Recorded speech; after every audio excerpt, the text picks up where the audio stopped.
Bonjour et bienvenue dans notre émission Tout le monde en parle et du coup nous aussi. Aujourd'hui nous recevons Jean Constantin, exorciseur de démons voleurs de données pour la citadelle NordVPN. Jean Constantin, bonjour. Bonjour. Jean, je ne vais pas y aller par quatre chemins, vous allez de smartphone en ordinateur en prônant le fait que NordVPN a été élu produit de l'année 2024 alors que nous ne sommes qu'en février. Ma question est très simple. Est-ce que vous foutez de notre gueule? Écoutez, il faut déjà que vous compreniez que si NordVPN a été élu produit de l'année, ce n'est pas sans raison. C'est lors de l'année 2023 que sont élus les produits de l'année 2024. Le produit est évalué auprès d'un minimum de 500 utilisateurs dans sa catégorie, qui compte au maximum 6 concurrents. Et le tout est évidemment géré par une société d'études indépendante. Et si NordVPN a reçu ce titre, c'est bien pour sa toute puissance, grâce à ses très nombreux serveurs à travers le monde, qui vous permettent de vous connecter à d'autres pays en un temps record, et ainsi de profiter de tous les avantages que ça implique. Accès au catalogue des plateformes de streaming du monde entier, accès à des prix très avantageux pour les hôtels, les vols ou encore les réservations de voitures, accès à des sites d'information ou encore à des vidéos inaccessibles avec un IP français, et bien plus encore. Le tout en profitant d'une offre exclusive grâce au lien qui s'affiche à l'écran et évidemment disponible en description. Et toujours satisfait ou remboursé durant les 30 premiers jours. D'ailleurs, en parlant de ça, beaucoup de nos spectateurs se posent la question « Pourquoi vous jouez les exorciseurs alors qu'une application est disponible sur internet ?» attendez, excusez-moi. Ah, malheureusement, on me dit que c'est déjà la fin de cette sponsor. Eh bien écoutez, Jean, merci énormément pour vos réponses. Et surtout, ne changez pas de chaîne, on se retrouve tout de suite pour une émission spéciale sur le Chupacabra.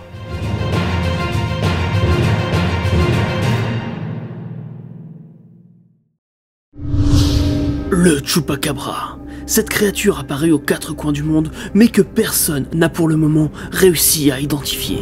Aujourd'hui, pour la chaîne Occulture, nous allons tenter de voir à quoi ressemble le Chupacabra. Après avoir installé cette petite caméra et avoir déposé un appât, nous avons réussi à voir des images exclusives du Chupacabra.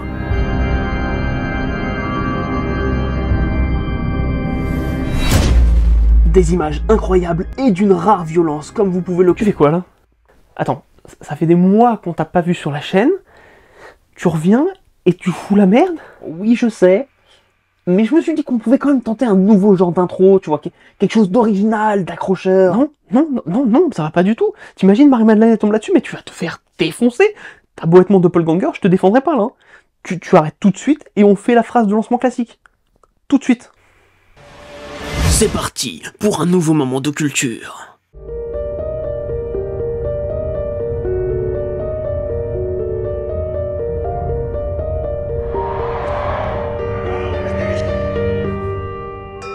Le Chupacabra, un cryptide dont vous avez certainement déjà entendu parler. Et contrairement à beaucoup de cryptides, celui-ci ne s'est pas encore transmis de génération en génération, puisqu'il fait partie de notre génération. Et quand je dis notre génération, je comprends les personnes qui ont grandi et qui étaient déjà adultes dans les années 90. Mais le vrai problème avec ce cryptide, c'est qu'en moins de 30 ans, il a tellement évolué qu'il est passé de reptilien chelou extraterrestre à étrange canidé d'une race peut-être inconnue. Mais rentrons un peu dans le vif du sujet. L'histoire commune du Chupacabra débute en mars 1995, sur l'île de Porto Rico.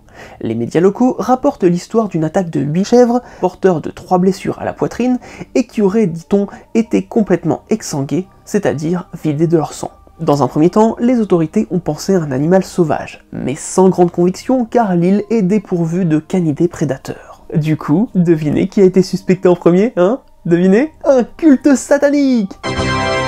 Bon, évidemment, aucune piste n'a conduit vers un culte satanique, et surtout, aucun culte ni aucun groupe satanique n'a pu être identifié dans la région. Ce serait en expliquant ces événements à la radio que le présentateur, comédien et DJ portoricain Silverio Pérez aurait utilisé le terme El Chupacabras pour la première fois dans les médias afin de parler du prédateur inconnu. À cette époque où le Chupacabra n'était pas encore un cryptide, le terme Chupacabras, littéralement suceur de chèvre, désignait en fait un petit oiseau. L'engoulevent d'Amérique. Il s'agit d'un oiseau nocturne dont une légende portoricaine disait qu'il buvait le lait des chèvres la nuit. Et comme il y a eu une majorité de chèvres attaquées et soi-disant vidées de leur sang, Eh bien le terme marchait vachement bien aussi. 5 mois plus tard, en août donc, ce ne sont pas moins de 150 animaux de ferme et de compagnie qui ont été tués par un ou plusieurs mystérieux prédateurs dans et en périphérie de la municipalité de Canovanas. De la même manière, on rapporte que les animaux ont été vidés de leur sang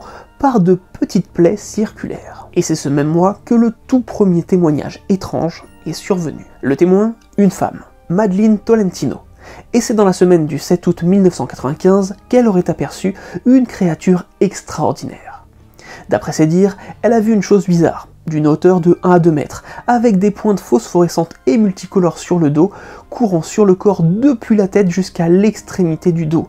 Des yeux rouges, des petits trous pour les narines, une bouche sans lèvres, pas d'oreilles, des bras minces avec des mains à 3 doigts griffus, un corps couvert de poils gris et tacheté de noir, et des jambes robustes se terminant par des griffes et lui permettant de sauter comme un kangourou, mais sans queue.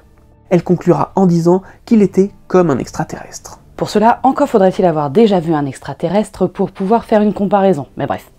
Son histoire sera évidemment reprise par les journaux locaux, puis par les tabloïds. Le terme chupacabras est également utilisé dans des articles le mentionnant. Ce témoignage a eu un tel effet que le maire de Canovanas a dû s'exprimer pour affirmer qu'il lutterait contre cette menace. C'est ainsi que débute la légende du mystérieux cryptide de Puerto Rico. D'un coup, ce sont les ufologues qui commencent à s'intéresser à la bébête, affirmant qu'il pourrait s'agir d'une créature extraterrestre. Très rapidement, d'autres témoins se font connaître. Une trentaine de citoyens affirment avoir vu des chupacabras sauter par-dessus la cime des arbres. En novembre, un fermier affirme qu'une dizaine de ces animaux sont retrouvés morts sans explication logique. Dans le même temps, un habitant de la ville de Caguas affirme qu'une créature aux énormes yeux rouges et aux bras poilus s'est introduite dans sa chambre à coucher par la fenêtre, a attaqué un ours en peluche et est reparti en laissant une flaque de bave et un morceau de viande rance.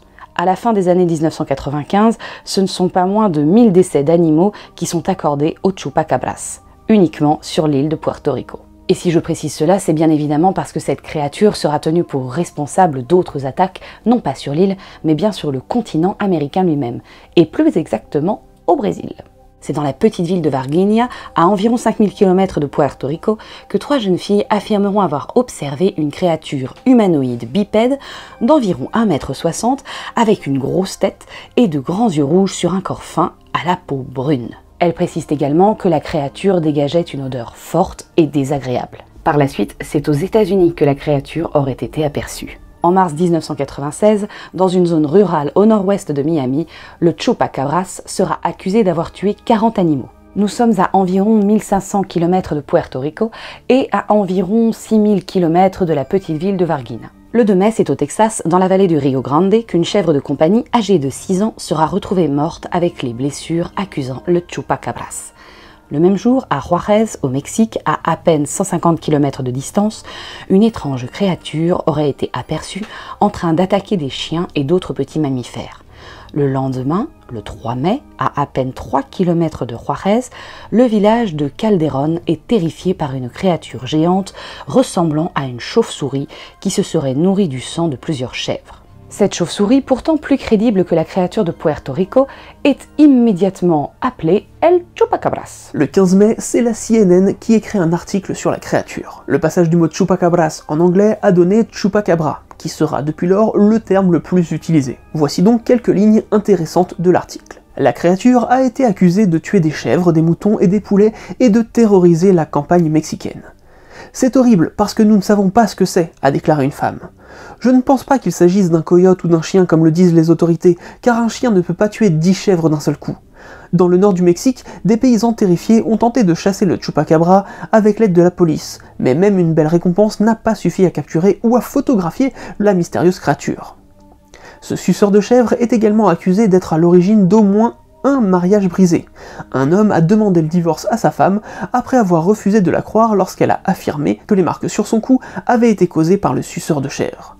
Les autorités affirment que les tests effectués sur les victimes des chèvres indiquent que le suceur de chèvre est probablement un loup ou un coyote, mais cela n'a pas fait baisser la fièvre du suceur de chèvre qui sévit au Mexique. Nous sommes donc en mai 1996. Malgré la description originale, il y a déjà plusieurs animaux qui sont accusés d'être le chupacabra.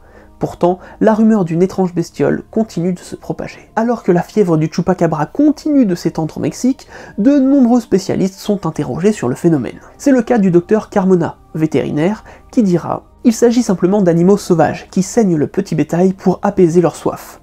Certes, les Mexicains ne croient pas vraiment aux chupacabras, mais ils ne semblent pas non plus vouloir s'en séparer. » En novembre 1996, retour aux États-Unis. Un éleveur mexicain près de San Antonio, au Texas, a affirmé avoir capturé des chupacabras à l'aide d'un piège à coyote. Selon lui, il était incapable d'identifier l'espèce de la créature qu'il avait capturée. Il les aurait alors transportés à l'université A&M du Texas pour y être identifiés. Mais cette dernière information n'a jamais été confirmée par l'université.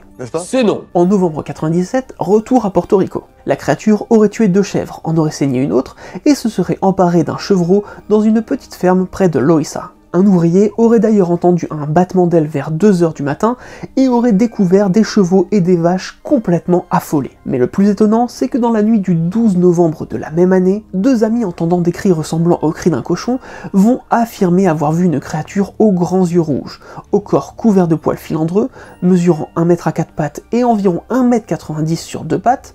Dans sa gueule armée de grandes dents, ils auraient vu un morceau de corps de kangourou. Et en une fraction de seconde, il s'est levé d'un bond comme s'il avait des ressorts à la place des jambes et aurait laissé derrière lui une odeur de soufre. Qu'y a-t-il d'étonnant dans tout ça ? Eh bien, il s'agit du tout premier témoignage en dehors du continent américain, puisque celui-ci a été relevé à Perth, en Australie. Toujours en novembre 1997, c'est l'élevage de porcs de la prison de Sabana, Hoyos, à Puerto Rico, qui se fait attaquer. 34 porcs sont retrouvés morts avec des marques de perforation. En décembre de la même année, c'est près d'Hesperia, dans le sud de la Californie, qu'un homme dit avoir subi une tentative d'attaque sur l'un de ses porcs. Cette fois, la créature aurait été mise en fuite par les chiens de l'homme qui, eux, auraient tout de même eu peur face à cette bestiole. Le 26 janvier 1998, ce sont 3 chats qui auraient été mutilés par une créature inconnue à la Parguera, à Puerto Rico. Le propriétaire aurait précisé que la peau de l'un des chats aurait été retirée à la suite d'une incision précise et non sanglante. Un peu comme quand on pèle un lapin, quoi. Début 2000, c'est une révolution, ou plutôt une évolution, un nouveau type de chupacabra qui va être décrit. Dans la péninsule du Yucatan, au nord du Mexique, des témoins commencent à parler d'une créature dépourvue de poils. Une crête vertébrale très prononcée, ainsi que des orbites, des crocs et des griffes particulièrement saillantes. Le 30 août de la même année, dans une ferme à 154 km de Malpasio, le corps d'un supposé chupacabra a été retrouvé après que le fermier lui ait tiré 3 jours plus tôt dessus, alors que la créature attaquait ses chèvres. D'après le témoignage de l'employé qui l'a trouvé, la créature ressemblait à un canidé chauve à l'air rance. C'était alors la première fois qu'un corps réel était associé à la légende. Le propriétaire a affirmé à des journalistes qui ont relayé l'info qu'il pourrait s'agir d'une expérience génétique ou d'un croisement entre un loup et un crocodile. Un examen superficiel effectué par des spécialistes en anatomie de l'Université nationale autonome du Nicaragua a révélé qu'il s'agissait d'un chien commun, probablement atteint de la gale. L'éleveur a protesté, accusant l'université de conspiration, évidemment. Mais pour la première fois depuis que le chupacabras a pris sa forme d'animal à 4 pattes, des spécialistes ont affirmé qu'il ne s'agissait là que d'un simple chien. En août 2004, un nouvel animal soupçonné d'être le chupacabra est abattu. Davin McAnally, un propriétaire de ranch dans la ville d'Elmendorf au sud de San Antonio au Texas, tire sur une créature s'en prenant à son bétail. La créature pesait 9 kg et à première vue souffrait de malnutrition ainsi que d'une malformation dentaire. Mais le plus étonnant était sa peau d'une couleur bleutée. Il n'avait pas de poils et semblait avoir des petites écailles sur le corps. Sur la base de la photo prise, des employés du zoo de San Antonio ont considéré qu'il pouvait s'agir d'un chien nu mexicain atteint de la gale sarcoptique. Finalement, des scientifiques ont pu se pencher sur le corps de la créature. Les échantillons d'ADN prélevés ont révélé qu'il s'agissait en fait d'un coyote. Mais il était bien atteint de la gale sarcoptique, une maladie parasitaire provoquée par un acarien nommé Sarcoptes scabiei, qui entraîne des lésions cutanées et une perte de poils. D'après ABC News, d'autres carcasses ont été retrouvées dans les mêmes temps au Texas, et chacune d'entre elles était en fait un coyote atteint d'une forme extrêmement sévère de gale. Avec tout ça, le coyote abattu a évidemment été écarté des potentiels chupacabras. Du coup, il a été surnommé la créature d'Elmendorf, ayant maintenant son propre statut à lui. Toujours la même année, un certain Reggie Lago, un fermier au Texas, affirme avoir capturé dans un piège un croisement de rats, de chiens sans poil et de kangourous. Ouais, rien que ça. Il a ensuite affirmé qu'il avait remis la créature au Texas Parks and Wildlife Department. Mais cette agence gouvernementale affirme n'avoir jamais eu affaire à un certain Reggie Lago. C'est non. Vous vous en doutez, certaines personnes ont immédiatement crié au complot d'État. Reggie Lago a alors fourni une photo. À partir de celle-ci, le Texas Parks s'est prononcé pour affirmer qu'il s'agissait là tout simplement d'un coyote. En 2005, c'est carrément en Russie que le Chupacabra aurait fait son apparition. À la fin du mois de mars 2005, non loin du centre régional de Saractas, 2 familles d'agriculteurs ont soudainement perdu 32 dindes. Dans le village de Gavrilovka, des moutons ont été victimes du vampire nocturne. L'animal inconnu aurait également agi dans les hameaux de Vodvizenka et Shimsha, en s'en prenant à 3 ou 4 moutons ou chèvres. Au total, les pertes dans la région s'élèvent à 30 animaux de ferme. D'après les témoignages, ils auraient retrouvé des traces de morsures au niveau de la gorge des animaux démembrés, ressemblant à des trous de balles. Au final, le seul témoin oculaire est un fermier du nom de Herbulat Izbazov. Et il aurait dit « On aurait dit un énorme chien qui se serait dressé sur ses pattes arrière, et qui sautait comme un kangourou. La bête a senti ma présence et s'est enfuie. » En 2006, dans la ville de Turner dans le Maine aux États-Unis, des habitants signalent le cadavre d'un mutant hybride le long d'une route. Ces mêmes habitants lui ont attribué une série d'attaques contre des chiens domestiques. Mais d'après la photo, il s'agirait tout simplement d'un chien qui a été percuté par une voiture. Toutefois, aucune analyse n'a pu être effectuée parce que le corps a disparu. C'est dans tout ce contexte un petit peu bordélique et à la limite de prouver que le Chupacabra n'est qu'une légende urbaine que Benjamin Radford, un auteur, journaliste, enquêteur, mais surtout à l'époque directeur de la rédaction du magazine Skeptical Inquirer, qui va se lancer en 2006 dans une grande enquête sur le Chupacabra. Il lui aura fallu 5 ans pour enquêter, interviewer, écrire et éditer ce qui est aujourd'hui considéré comme le livre de référence sur l'enquête du Chupacabra. Tracking the Chupacabra, the Vampire Beast in Fact, Fiction and Folklore. Malheureusement, il n'a jamais été traduit en français, mais grosso merdo, le titre ça donne ça. Traquer le Chupacabra, la bête vampire dans la réalité, la fiction et le folklore. Et son enquête va évidemment démonter quelques croyances. Tout d'abord, il a découvert que la toute première témoin oculaire du Chupacabra, Madeline Tolentino, avait donné une petite interview pour un site spécialisé dans l'ufologie, ufodigest.com, quelques semaines après avoir vu la créature dans son jardin. Et dans cette interview, il découvre que Madeline a avoué s'être rendue quelques semaines auparavant au cinéma avant d'observer la bête. Quel rapport me direz-vous ? Eh bien, le film dont il est question, c'est Species, ou en français, La Mutante. Et la mutante en question, c'est Syl, une hybride humaine extraterrestre qui, sous sa forme alien, ressemble étrangement à la description qui a été faite du Chupacabra. Et si vous voulez plus de détails sur cette créature de fiction, on ne peut que vous conseiller la vidéo d'Az l'épouvantail, consacrée à la mutante. Alors, est-ce que finalement, ce n'était qu'un canular qui est allé trop loin? Eh bien, pas pour Radford, qui a interviewé la femme à l'origine de cette première description. Je pense qu'elle croit sincèrement qu'elle a vu cela. Je ne pense pas qu'il s'agisse d'un canular. Je ne pense pas qu'elle soit une menteuse. Je pense qu'elle a simplement confondu un monstre qu'elle a vu dans un film avec la vie réelle. Et quand bien même ça peut vous paraître un petit peu gros, cette remarque n'est pas si logique. Surtout quand on sait que dans le film, le télescope d'Arecibo est à Puerto Rico. Elle a alors peut-être réellement cru qu'une créature pouvait se promener ainsi à Puerto Rico. Ou selon d'autres sources, une personne lui aurait fait croire que le film se basait sur de véritables expérimentations et qu'une de ces créatures vivait même dans la forêt d'El Yunque. Quoi qu'il en soit, la description originale de cette créature est déjà hyper bancale. Dans son livre, Radford sépare les rapports sur le Chupacabra en 2 catégories. D'un côté, les rapports de Porto Rico et d'Amérique latine, où les animaux ont été attaqués et sont supposés avoir été vidés de leur sang.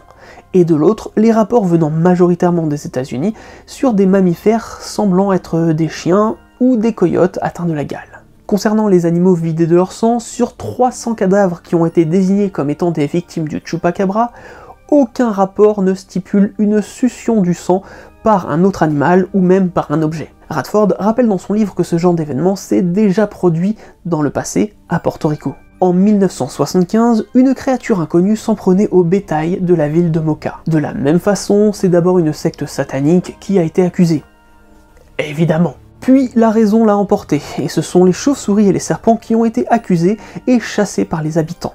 La créature, qui n'a jamais vraiment pu être identifiée, a été surnommée El Vampiro de Mocha, le vampire de Mocha, du fait qu'on le soupçonnait également de vider le sang de ses victimes. Conclusion, ce genre d'attaque comprenant des formes circulaires et laissant le bétail dans un état comme s'il avait été vidé de son sang n'est pas quelque chose de nouveau sur l'île, laissant penser qu'il pourrait tout simplement s'agir d'un animal de la faune locale. De l'autre côté, concernant les rapports de canidés, eh bien le biologiste, professeur et conservateur du musée de zoologie de l'université du Michigan, Barry O'Connor, s'est positionné sur le fait que, pour lui, absolument tous les rapports venant des États-Unis sont des coyotes infectés par le parasite Sarcoptes scabiei. Odeur fétide, perte conséquente de fourrure et peau épaissie sont les symptômes les plus reconnaissables de la présence du parasite chez un animal. Alors, concernant les cas états-uniens, quelle est l'hypothèse de Benjamin Radford? Eh bien pour lui, toutes ces attaques de coyotes se sont produites, je cite, « parce que ces animaux sont très affaiblis, ils vont avoir du mal à chasser. Ils peuvent donc être forcés d'attaquer le bétail parce que c'est plus facile que de chasser un lapin ou un cerf. Il n'est pas inhabituel qu'une carcasse d'animal reste non consommée alors qu'elle présente des blessures par perforation et ou des signes minimes d'attaque. » Petite précision, il n'y a pas de coyotes à Porto Rico et au Brésil, là où les plaies sont petites et circulaires. Mais on trouve des Diphila et Caudata, la chauve-souris à pattes velues, une des 3 espèces de chauve-souris vampires. Celle-ci est différente des autres chauves-souris hématophages. En 2016, une étude a montré qu'une colonie avait modifié son régime alimentaire non plus pour s'attaquer aux petits oiseaux et aux animaux sauvages, mais au bétail et même aux humains. Le bétail meurt après plusieurs morsures? Pas si surprenant. Rappelons tout de même que les chauves-souris sont les plus grandes transmettrices de zoonoses, pouvant alors éradiquer un troupeau par contamination en plusieurs semaines. Mais bon, concernant les deux côtés du tableau, il y a 2 hypothèses en général qui sont retenues pour expliquer la mort des proies, soit une hémorragie interne, soit un choc circulatoire. La présence de perforations dans la peau de toutes les victimes soi-disant des attaques de chupacabra eh bien, fait évidemment penser à la denture des prédateurs, qu'il s'agisse de crochets, d'incisives ou de canines. Dans son livre, Radford rapporte le fait que la plupart de ces attaques ont lieu dans des régions à saison sèche, fréquente et extrême. Par exemple, en 1995 à Puerto Rico ou encore en 1996 au Mexique, les attaques se sont produites lors de fortes sécheresses, ces conditions environnementales pouvant expliquer une partie des attaques sur le bétail, mais surtout les nombres impressionnants d'attaques dans une même zone en très peu de temps. Un autre point qui est régulièrement soulevé, c'est l'absence de sang lorsqu'on retrouve ces animaux ouverts, éventrés ou juste blessés. Et là, pour le coup, rien de bien extraordinaire, ce sont les lois de la nature. Un animal meurt, attaqué par un prédateur qui l'a étouffé, ou de mort naturelle. Le cadavre reste alors sur place durant quelques heures. De là, les insectes ou les oiseaux vont attaquer les tissus mous, exposés. Comme l'animal est mort depuis un certain temps avant d'être ouvert, eh bien la tension artérielle est inexistante, si vous voulez, il n'y a pas de pression.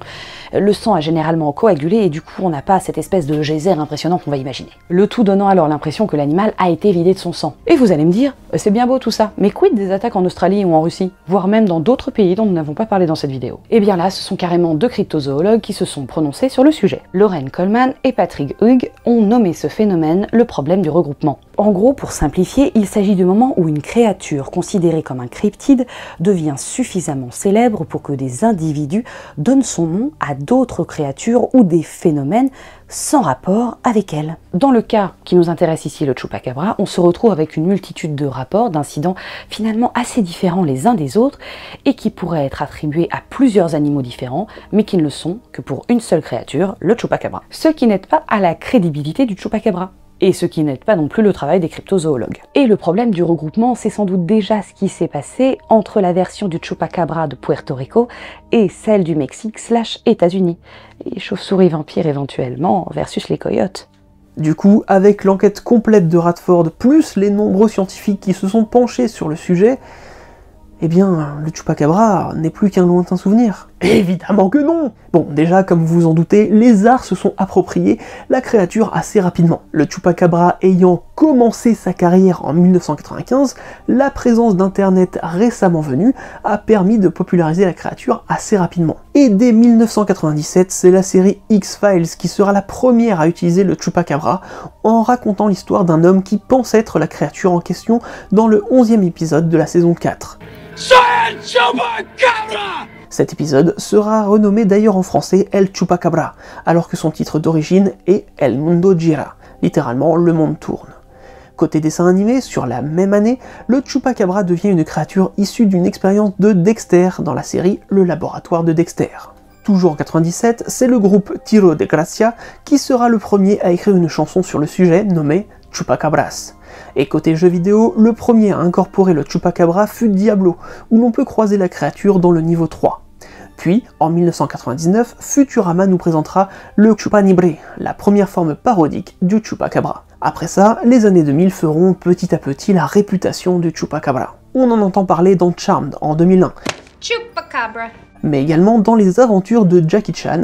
Il sera le vilain d'un film d'animation Scooby-Doo en 2003, avec Scooby-Doo et le monstre du Mexique. Où, évidemment, le Chupacabra s'avérera être un imposteur. La même année, on découvre que dans l'univers Marvel, les Chupacabras existent dans le 10e numéro d'Agent X. Et pour la petite anecdote, dans Deadpool, il existe un Chupacabra qui s'appelle Edward, et qui tombe amoureux d'une chèvre, qui s'appelle Bella.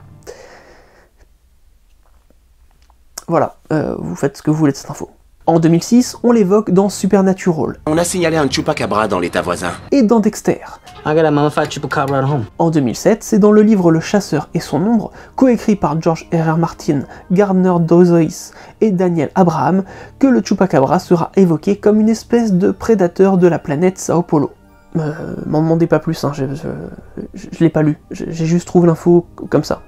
Et en 2008, c'est dans la série Weeds qu'il sera évoqué. Tu vas dans le désert et là, il y a des crotales et peut-être le chupacabra. Et le nom sert d'insulte envers les vampires dans les Sims 3. Puis dans les années 2010, ce sera la fiesta du Chupacabra. En 2010, Noonan l'aboyeur solitaire raconte son combat contre 2 Chupacabras dans Fallout New Vegas. La même année, il faut tuer un Chupacabra dans le DLC Undead Nightmare de Red Dead Redemption.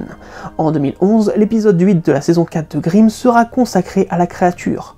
En 2012, South Park parodie le Chupacabra en créant le Jupacabra, le Chupacabra juif venant hanter les fêtes de Pâques. En 2014, on apprend que Daryl Dixon aurait vu un Chupacabra dans le 5e épisode de la saison 2 de The Walking Dead. Alors il nous a dit que ce qui était en train de se passer lui rappelait la fois où il était allé chasser l'écureuil et où il avait vu un Chupacabra.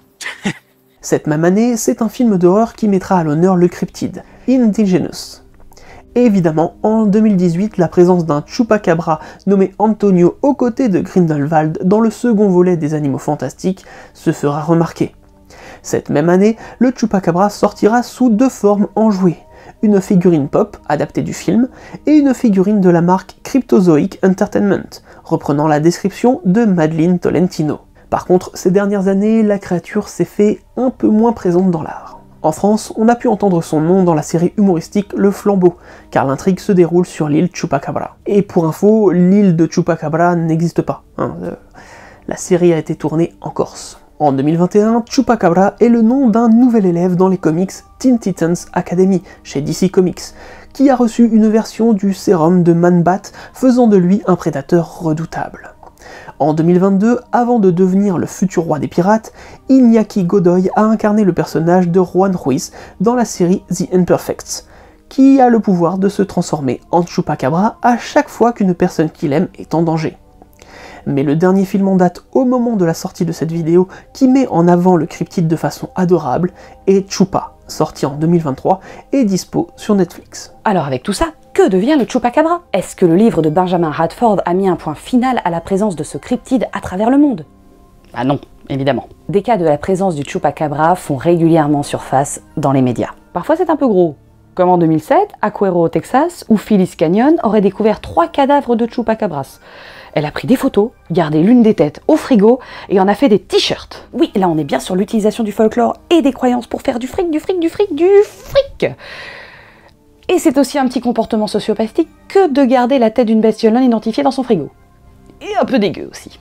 Ça a tellement bien marché que malgré une analyse ADN ayant révélé que ce n'était rien d'autre qu'un coyote, eh bien elle a tout de même été surnommée la bête de Cuero. Parfois, c'est sans raison valable, ou en 2014, dans la région de Moscou, des fermiers, après la mort de dizaines d'animaux, ont crié à l'existence du Chupacabra, forçant quand même le ministre de l'Agriculture à s'exprimer sur l'inexistence du Chupacabra. Parfois, c'est un corps étrange qui est identifié comme le Chupacabra, comme en 2015 au Paraguay.